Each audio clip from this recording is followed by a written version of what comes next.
Começa agora um programa que traz tudo sobre o livro mais lido em todos os tempos. Apresentamos O Som do Livro.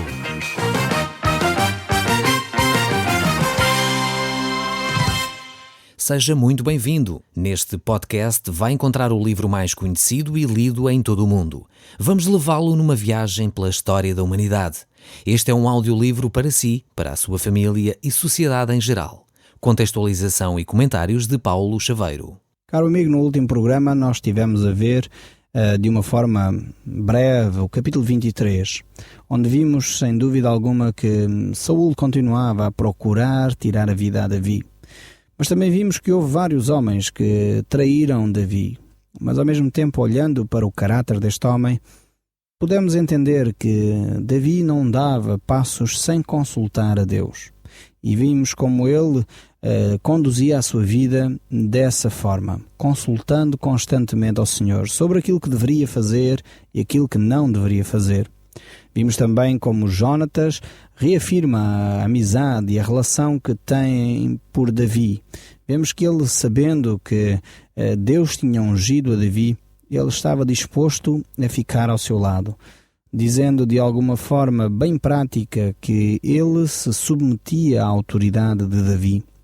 E isto é tremendo, ver esta relação que Davi tem com Jonatas, sendo Jonatas normalmente o sucessor real, sendo ele o verdadeiro e o legítimo herdeiro do trono.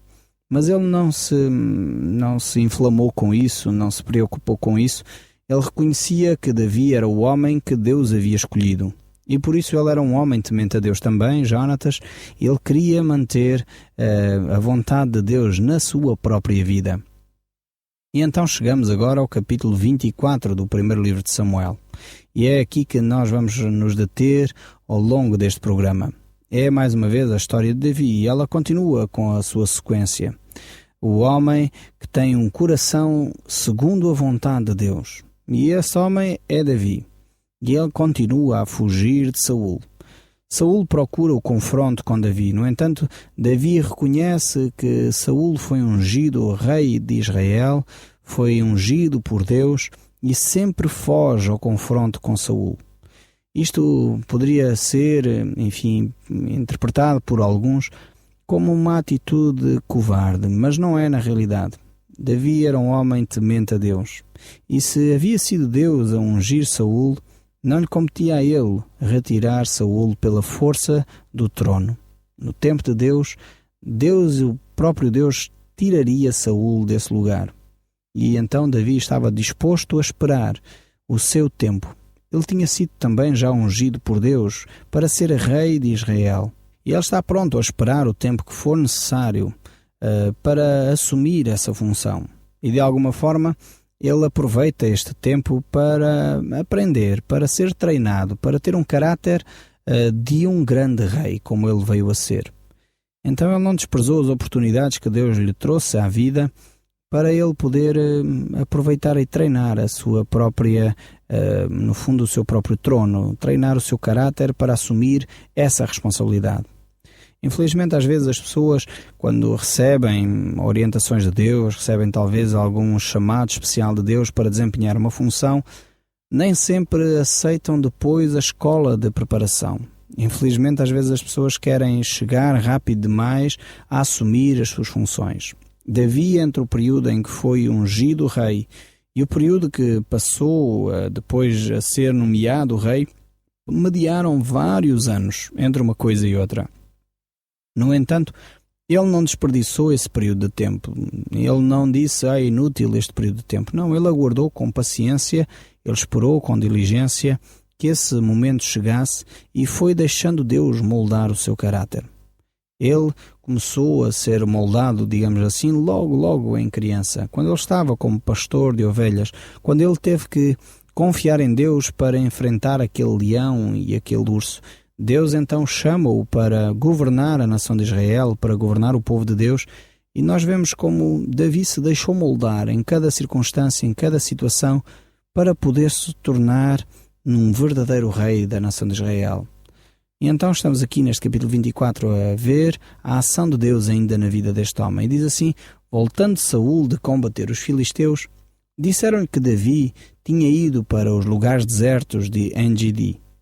Então levou consigo 3.000 homens da tropa de elite e foi em busca dele por entre os desfiladeiros rochosos e por caminhos de acesso de cabras montesas.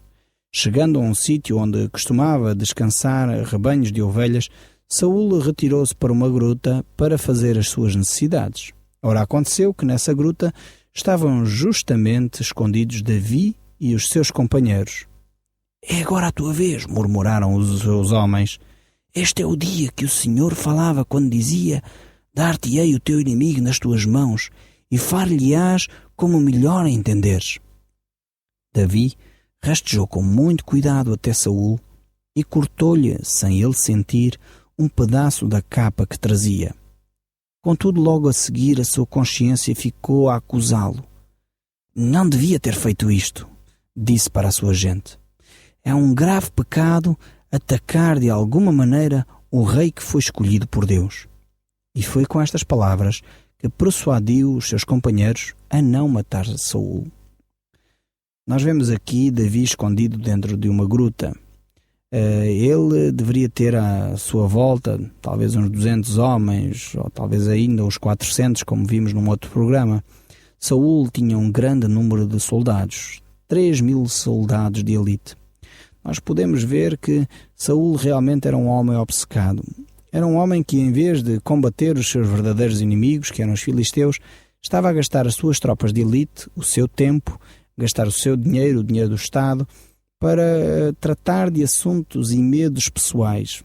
E é triste ver que muitas vezes acontece este tipo de situações. Pessoas que estão em autoridade, que têm de alguma forma poder, gastam os recursos da nação, gastam os recursos que estão à sua disposição porque receiam alguma coisa a nível pessoal e a nível individual, em vez de procurar o benefício da nação, do povo, como deveria Saul.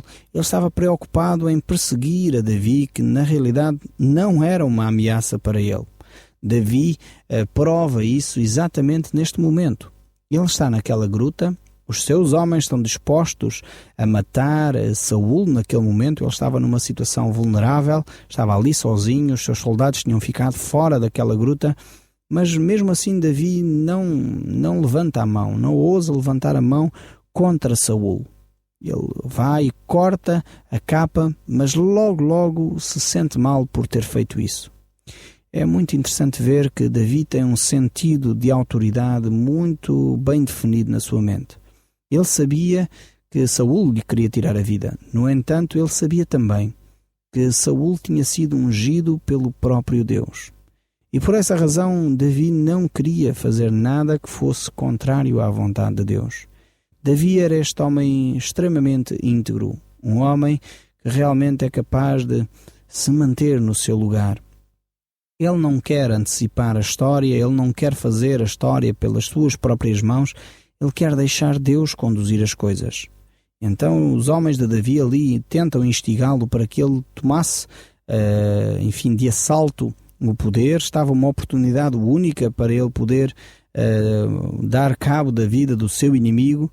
No entanto, ele diz: é um grave pecado atacar de alguma maneira o rei que foi escolhido por Deus.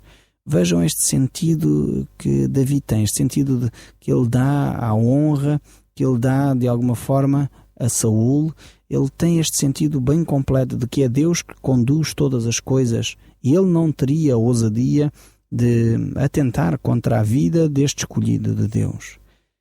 Davi dá-nos aqui uma grande lição, uma lição extremamente importante sobre o respeito às autoridades, sejam elas boas ou menos boas. Davi tinha aqui uma situação em que ele estava diante do seu inimigo, alguém que estava a procurar tirar-lhe a vida. Saul procurava matar Davi como se estivesse à caça de um animal. No entanto, Davi não ousa esticar a mão para tirar a vida a Saul. Ele reconhece a autoridade de Saul. Ele mantém-se quieto e não procura fazer qualquer mal àquele homem que detinha a autoridade de governar aquela nação. Isto deve ser um exemplo para nós. A palavra de Deus nos exorta a orar por aqueles que estão em autoridade. E por vezes vemos que há autoridades que não são assim tão boas, tão sérias, tão justas como deveriam ser. No entanto, a melhor atitude que nós devemos ter para com eles é de facto orar por eles, procurar que Deus toque no seu coração, procurar que Deus, Ele próprio, faça justiça. Nós vemos aqui que Davi não ousou levantar a mão contra o seu inimigo, mas no entanto ele deixa o seu inimigo sair livremente, que era Saul, pois ele reconhece que Deus estava a cuidar dele. É por isso que o próprio apóstolo Paulo diz, quando o próprio Deus a falar, ele escreve dizendo: a mim pertence a vingança, diz o Senhor, eu o retribuirei. Então Davi confiou realmente que era Deus que iria fazer justiça, e o próprio Deus tinha deixado a autoridade, e aqui neste caso o rei era a autoridade suprema, mas no nosso caso temos de facto outros recursos, como outras autoridades a quem podemos recorrer quando vemos que há autoridades determinadas que estão a cometer injustiça. Então podemos recorrer a essas autoridades, sabendo que as autoridades foram instituídas por Deus, são ministros de Deus para trazer justiça e paz às populações. E é exatamente por essa razão que nós devemos orar por elas. Devemos buscar que elas tenham sabedoria, devemos buscar que elas sejam justas, sejam equilibradas na forma como conduzem as nações. Mas voltando aqui ao texto bíblico, e a esta caverna onde Saul e Davi têm um confronto sem que Saul dê conta disso, diz então a palavra de Deus: depois de deixar aquela gruta, Saul continuou o seu caminho. Davi saiu e gritou atrás dele: ó rei, meu senhor! Saul olhou para de onde vinha a voz, e Davi inclinou-se por terra. A seguir continuou: por que é que dás ouvidos às pessoas que te dizem que eu te quero mal? Hoje vais ter a prova de que tal não é verdade. O Senhor pôs-te à minha mercê, ali naquela gruta, e até alguns dos meus homens me disseram para te matar, mas eu poupei-te, porque disse para comigo: não hei de fazer mal, pois é o rei que o Senhor escolheu. Davi esteve aqui com uma possibilidade de terminar com a vida de Saul. Para ele, que era um dos seus homens, poderia ter feito, mas Davi não permitiu que os seus homens fizessem mal a Saul.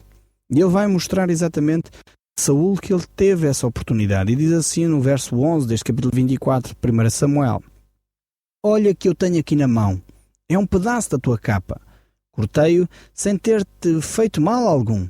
Será que isso não te convence ainda de que não tenho a mínima intenção de te fazer mal algum e de que não pequei em nada contra ti, apesar de andares por todo o tempo a perseguir-me? O Senhor é que há de julgar entre nós os dois. É possível que Ele te venha a matar por aquilo que procuras fazer-me, mas eu, quanto a mim, não te farei mal algum. Como diz aquele velho provérbio: o perverso atua perversamente, mas apesar da tua maldade, eu não te hei de tocar. Ao fim e ao cabo, atrás de quem é que anda o rei de Israel? O que é que anda a fazer, a perder o seu tempo, perseguindo o indivíduo que vale tanto como um cão morto ou como uma pulga? Que sejas, pois, Senhor, a julgar qual de nós tem razão, e que Ele castigue aquele que é culpado. Ele é o meu juiz e o meu advogado. Ele me defenderá da tua mão. Davi, meu filho, és tu mesmo quem estou a ouvir? Disse Saul, depois de ele ter acabado. Então desatou a chorar e acrescentou a seguir: tu és melhor do que eu, porque me pagaste o mal com o bem. Sim, foste extremamente bom para comigo hoje, pois que o Senhor me entregou nas tuas mãos, mas não me mataste. Quem mais no mundo deixaria o seu adversário ir-se embora depois de o ter ao seu alcance? Que o Senhor te recompense pelo bem que me fizeste hoje. Dou conta agora de que tu te tornarás efetivamente rei em Israel, e que Israel será bem governado sob a tua mão. Vemos finalmente que Saul reconhece quem Davi é e o seu caráter. Mas vamos ver se de facto Saul mantém isto por muito tempo. Diz assim: jura-me em todo o caso, ainda está a falar Saul, pelo Senhor, que quando isso acontecer, pouparás a minha família e não acabarás com a minha linha nem a minha descendência. Davi prometeu e Saul foi-se embora, mas Davi regressou à gruta. Vemos que de facto Saul compreende aos poucos que ele realmente já tinha sido rejeitado. Leva muito tempo até que ele chegue a esta conclusão. No entanto, é necessário que Davi mantenha o seu caminhar de uma forma íntegra para que ele reconheça que Davi era de facto um novo rei em Israel. Mas o texto bíblico continua no capítulo 25, no verso 1, a dizer: Algum tempo depois morreu Samuel, e todo o Israel se juntou para o funeral, sepultando-o no local próprio da sua família, em Ramá. Entretanto, Davi desceu para o deserto de Parã. Havia um homem rico de Maom que tinha uma grande propriedade para a criação de gado perto da aldeia de Carmelo. Possuía 3.000 ovelhas e 1 milhar de cabras. Naquela altura, encontrava-se a sua quinta tosqueando as ovelhas. O seu nome era Nabal, e a sua mulher, que era bela e inteligente, chamava-se Abigail. No entanto, aquele indivíduo, descendente de Caleb, tinha um mau caráter e uma natureza ruim. Nós vamos falar um pouco acerca deste Nabal um pouco mais à frente. Mas aqui registramos a morte de Samuel.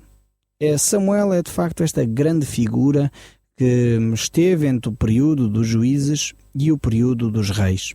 Ele realmente foi o último juiz, mas também ao mesmo tempo ele tornou-se entre os primeiros reis. Foi ele quem os nomeou.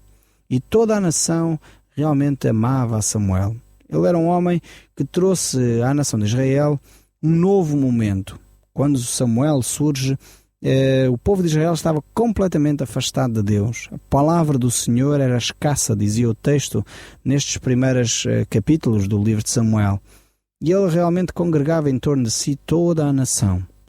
E Davi tinha sido ungido, inclusive, rei por Samuel, assim como Saul, e era realmente um homem que reunia consenso em toda a nação de Israel e termina a sua vida aqui. Mas chega a história e ela não termina por aí. Davi continua a sua vida e a sua caminhada. E aparece aqui um homem chamado Nabal. Nabal era um homem que era completamente louco, como diz o seu próprio nome. Ele não reconhece quem era Davi. Davi era um homem que tinha sido ungido como rei. Ele foi o maior rei da nação de Israel. Ele tinha sido um grande poeta também, Davi. Davi foi um grande militar, um grande estadista. E realmente Davi era um homem que tinha profundidade na relação que ele tinha com Deus. E este Nabal aqui vai aparecer nesta história e desrespeitar de alguma forma aquilo que Davi era. Davi tinha tido uma relação de alguma forma com os homens que pertenciam a Nabal, que era um homem muito rico. Ele era casado com uma mulher muito inteligente e provavelmente, talvez a sua riqueza advinha daí do facto de a sua mulher ser extremamente inteligente. Mas olhemos para o verso 4 e diz assim: Ao ouvir que Nabal estava a tosquear as ovelhas, Davi mandou 10 dos seus companheiros a Carmelo com esta mensagem: Que o Senhor aumente a tua prosperidade, bem como a tua família, e que tenhas muita paz, tu e todos os teus. Disseram-me que estás aqui a tosquear os animais. Há de saber certamente que os teus pastores, enquanto estiveram no nosso meio, nunca lhes aconteceu qualquer mal, e nada lhes faltou enquanto estiveram no Carmelo. Perguntaram se verás se é ou não verdade assim. Agora envio-te aqui alguns dos meus homens para te pedir um donativo, pois sabemos que é uma altura de fartura para ti. Por favor, dá-nos qualquer coisa de que tiveres à mão. Os moços de Davi deram o recado e ficaram à espera. Mas quem é esse Davi? Exclamou Nabal. Quem pensa esse filho de Jessé que ele é? Há montes de servos neste tempo que correm fugidos aos seus senhores. Por que é que havia eu de pegar no meu pão, na minha água, nas carnes das reses que eu abati, para dar aos seus criados? Dar a um bando de gente que aparece aqui, sabe-se lá de onde? Os mensageiros de Davi voltaram para trás e contaram-lhe a resposta de Nabal. Peguem espadas, respondeu Davi, e embanhando a sua própria espada, 400 homens partiram com ele e 200 ficaram à guarda das bagagens. Entretanto, um dos criados de Nabal foi contar tudo a Abigail. Davi mandou cá os seus homens, desde o deserto, que falaram com muito boas maneiras ao nosso amo, mas este insultou-os e pôs-os na rua. E é verdade que a gente de Davi nos tratou sempre bem e nada sofremos enquanto estivemos com ele. A bem dizer, de dia e de noite, Ele era o nosso muro e a nossa proteção para nós e para o nosso gado. Nada nos roubou durante aquele tempo onde estivemos com Ele. Vê bem o que há de fazer, porque as coisas vão correr muito mal para o nosso amo e para a sua família. Ele tem muito mau feitio, Nabal, e ninguém consegue falar com ele. Nós vemos que até os próprios servos tinham dificuldade em falar com o seu senhor e reconhecem o benefício que Davi havia feito. Nabal era realmente um homem ingrato. Enquanto os seus pastores estiveram no campo, Davi deu proteção sem cobrar nada em troca. E agora que Davi necessitava de algum alimento, Nabal não era capaz de ter respeito pelo trabalho que Davi havia feito e pela proteção que ele havia dado. No entanto, a sua mulher já não era da mesma forma. E Abigail então preparou à pressa 200 bolos de farinha, 2 odres de vinho, 5 ovelhas guisadas, 70 litros de grão torrado, 100 bolos de passas, 200 bolos de figos e carregou tudo no jumento, dizendo ao criado: "Vão já andando com isso que eu vou a seguir." Mas não disse nada ao seu marido. Quando ela vinha a caminho montada no seu jumento, encontrou-se com Davi. E Davi vinha a pensar durante a marcha: "Ora, aqui está como nos fartamos de fazer bem a este indivíduo, sem recompensa alguma, protegemos os seus rebanhos no deserto, de tal forma que nada lhe foi roubado, nem lhe faltou coisa alguma, e agora paga-nos desta maneira o bem que lhe fizemos. Tudo o que acabamos por receber foi insultos. Que Deus me castigue se até amanhã de manhã ficar vivo algum homem daquela casa." Abigail, ao ver Davi, desmontou-se rapidamente e inclinou-se. "Recaia sobre mim a culpa disto tudo, meu senhor", disse. "Peço-te que ouças aquilo que pretendo dizer-te. Nabal é um homem mau. Por favor, não ligues ao que diz. Ele é louco, aliás, como diz o seu próprio nome.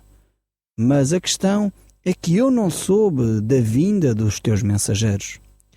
Vemos que realmente Abigail era esta mulher sábia e um exemplo de sabedoria para cada um de nós. Ela quer fazer justiça e não permite que o seu marido seja ingrato e injusto para com Davi. O Som do Livro, uma produção da Rádio Transmundial de Portugal.